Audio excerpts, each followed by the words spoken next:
Okay, magre-react lang po tayo dito sa balita na nagti-trending ngayon sa Facebook, no? Na nasaan si Orly. Kung matatandaan natin, ito yung surprise witness, no? Na sinabi pa nga nila na witness ni Senator Rodante Marcoleta. Nasaan na raw si Orly? Pagkatapos niyang nagpakita doon sa Senado at binanggit yung mga pangalan na mga mabibigat na mga pangalan, no, na naghahatid sila ng mga basura, which is mga limpak-limpak na pera, di ba? Hindi po biro ang kanyang mga nabanggit na mga pangalan. At kung alam po ninyo, itong si Orly ay Marines po ito.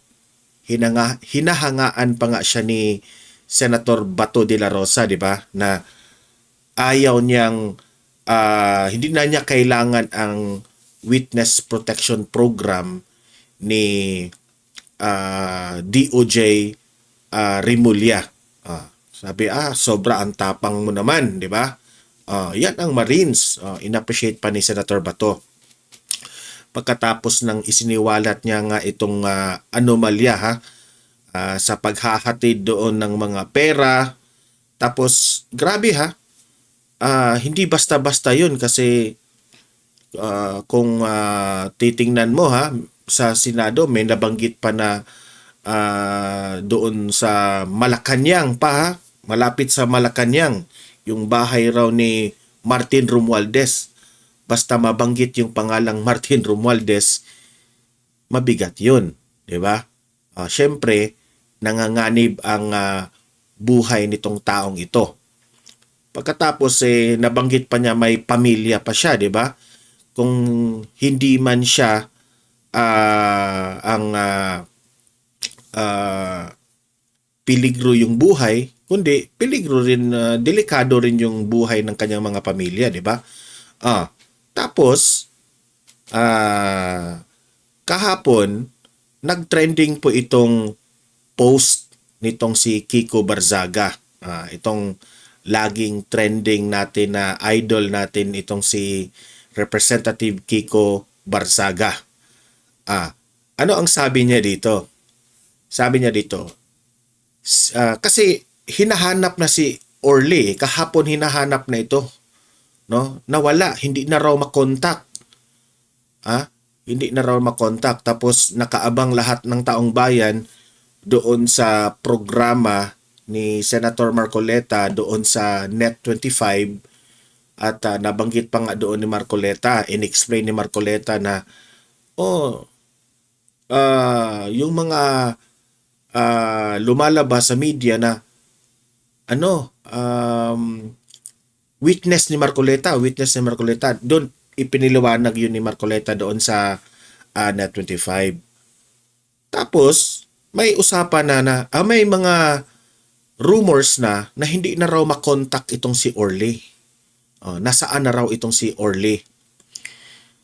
Sabi dito ni Kiko Barzaga, si Orly Rigala Guteza ang tumistigo laban kay Martin Romualdez ay hindi na makontak.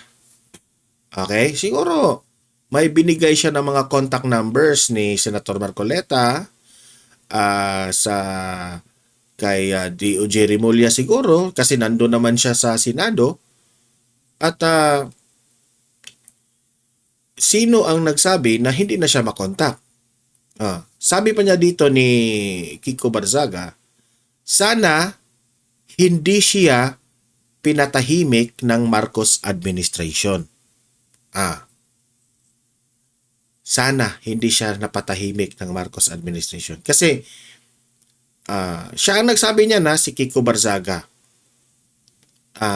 Mabigat talaga ang sinabi ni Orly. Ngayon, ano ang mga posibleng nangyari? Ito, analysis natin ito, opinion natin ito, na ano ang mga posibleng mangyari kay Orly ngayon. Una, ito yung una kong na ano ha, na naisip. Si Orly po, isang Marines.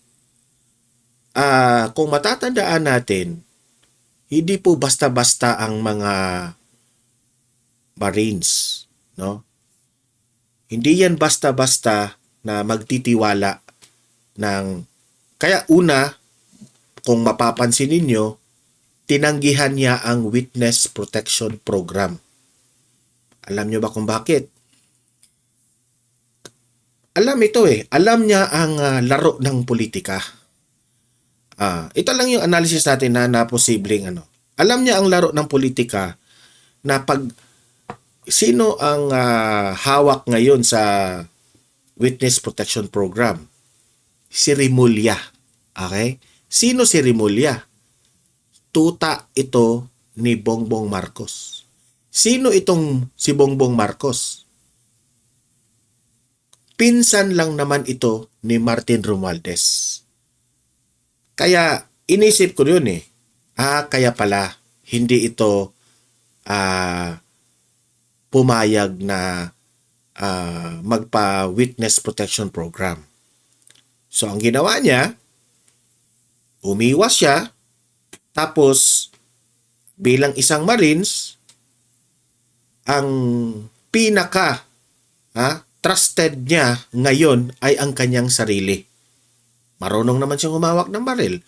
Marunong naman siyang makipagdepensa sa kanyang sarili.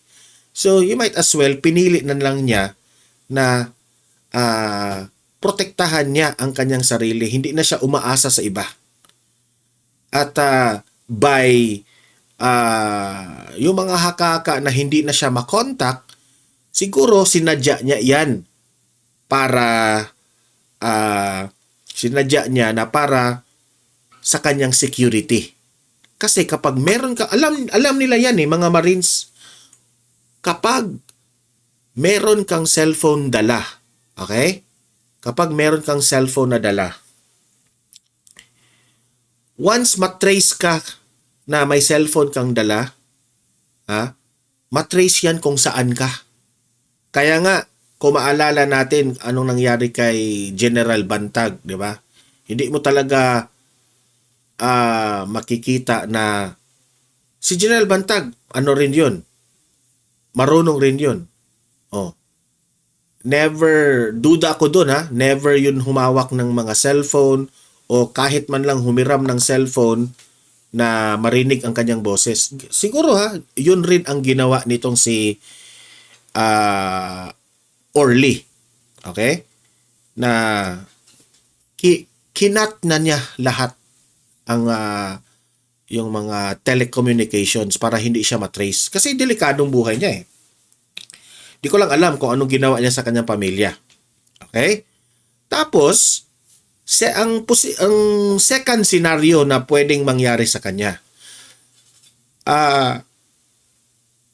sana hindi siya pinatahimik ng Marcos administration. Totoo, pwedeng patatahimikin siya kaagad pagkatapos niyang sinabi para magmukhang wala na talaga. Okay? Hindi na siya maka-follow up. Kasi pwedeng gurgurin siya, no? Kasi yung maggurgur sa kanya, alam na meron siyang hawak na malaking ebidensya na ikakapahamak ito ng Marcos administration at sa kung sino yung sangkot. Pwedeng ganun rin Hindi tayo nag-aakusa. We are here inanalyze natin lahat ng anggulo na ito yung mga posibleng mangyari. Pwede rin na pinagurgur siya. Pero sana man, wag naman. Okay? Pero ang sa akin, kung ganun po ang senaryo na iisipin natin, ito siguro hindi pa ako masyadong convinced sa senaryo number 2 because it's too early para patahimikin siya siguro, no? Pero okay naman kung early siya patahimikin, pero magiging obvious, no?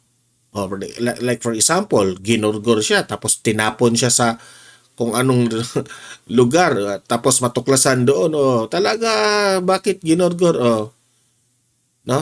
So, ewan ko na lang kung ano ang magiging balita nito. Sana magpakita naman, no?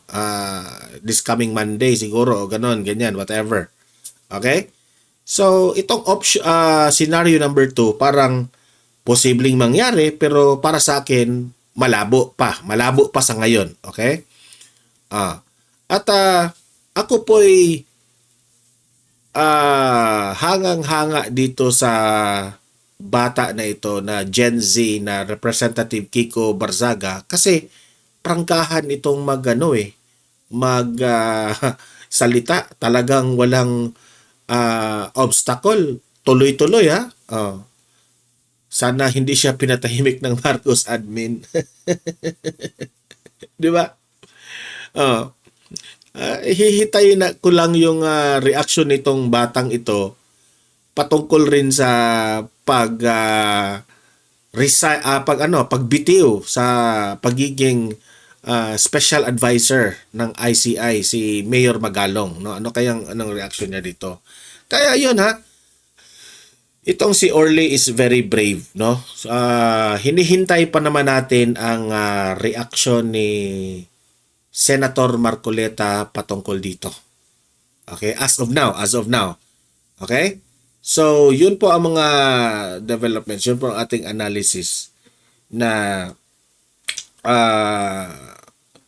ito pa yung maraming katanungan na anong makukuha ni Orly na siya ang ibinubulgar niya ito. Meron nagsasabi, yan, peke yan na witness, binabayaran yan. Kasi kung i-analyze mo, anong makukuha mo? Na, 'di ba? Pwede namang piliin niya ang buhay niya na mananahimik na lang, 'di ba? Pero tandaan niyo mga kaibigan, ang mga Marines po, no? Grabe 'yan magmahal ng itong bansa natin. Yung mga sundalo, no? At itong mga Marines, grabe ang mindset nila kung gaano nila kamahal ang bansang ito. Ako sa nakikita ko sa kanyang mga mata, sa kanyang the way he speaks sa Senado, ginawa niya na walang kapalit. Pumunta siya doon, tumistigo para sa bansang ito. Hindi naman siya nagpapahiro eh. Kitang-kita mo naman, very genuine magsalita. Straightforward. Kasi marami nang nagsabi sa akin mga kaibigan ko na nag-Marines rin na retired na, no? Sabi nila sa akin na kapag ang isang Marine, no, ay tapos na sa kanyang serbisyo, no, marami ng experience, grabe raw sila magmahal sa bansang Pilipinas. Na kahit anong mangyari, gagawin nila ang lahat. So, yun po ang nakikita ko kay Orly sa sa pag-witness dito sa malaking skandal ng Pilipinas.